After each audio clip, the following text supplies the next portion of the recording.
Kamusta ngayon umaga Silin? Salamat at naalala mo pa akong kamustahin. Ano ka ba Silin? Ba't ganyan ang sagot mo sa akin? Kapag dinalihin mo sa umaga, wala ka nang inisip, kundi himasin na siya kayong tinali. Bilang mahal mo.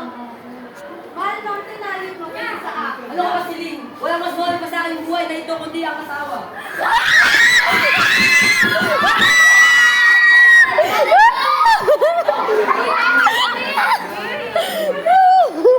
Siya nga ba? Nakikita kong iniiwas mo ang iyong tinali. Ibig ko na minsan maibig at magsaya. Ngunit alam mo naman, kaya ako lamang inaalagaan ang mga tinali. Hindi para sa akin din. Sila ang magdadala ng ating ng grasya. Lalo ba ang saya? Kaya alam mo yung nangyayari? Yun ang disgrasya lamang. Makinig ka Silin. Nanaginip ako ng isang kalabaw na puti. Kalabaw na puti, Silin. Isa ba? Ano ay nakalagay ko? Noong matalang iyong talisay, hindi mo pa maalam ang mga bagong sistema? Yun ang disgrasya lamang, Silin.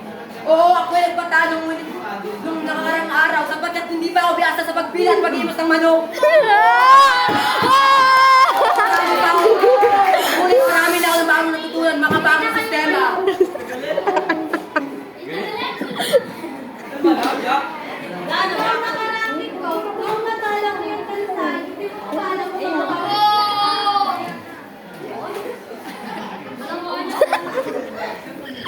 Yun ang disgrasya lamang, Silin.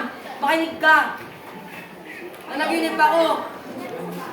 Napaganipan ko isang kalabaw na puti. Kalabaw na puti, Silin. Hindi na kayo puti. Pinawala. Puti. Nakata.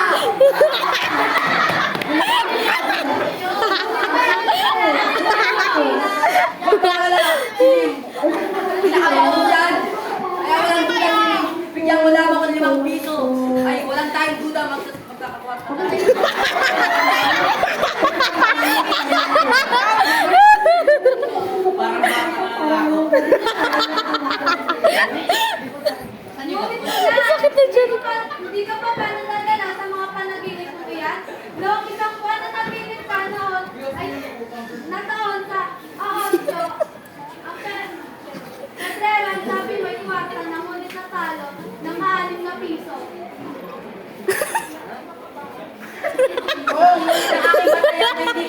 lamang.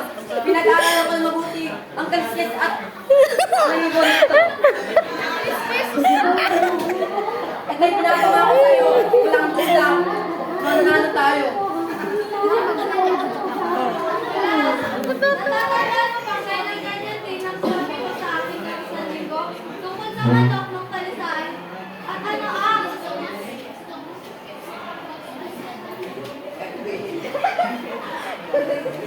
lagi mo ng Boss mo na, boss.